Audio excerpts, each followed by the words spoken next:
Viral sa social media ang video na kuha sa Quezon Boulevard sa Santa Cruz, Maynila, kung saan kita ang kaliwat kanang batuhan ng mga bote ang grupo ng mga kabataan nitong Miyerkules ng madaling araw.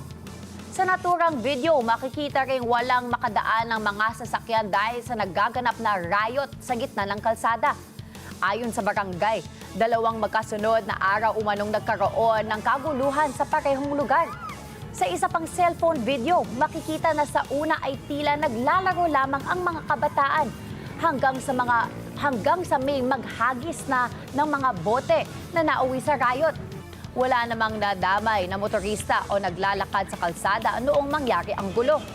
Dalawang menor de edad naman ang naaresto habang 5 naman noong ikalawang araw na pawang mga menor de edad ay dinala sa kustudiya ng Department of Social Welfare and Development o DSWD.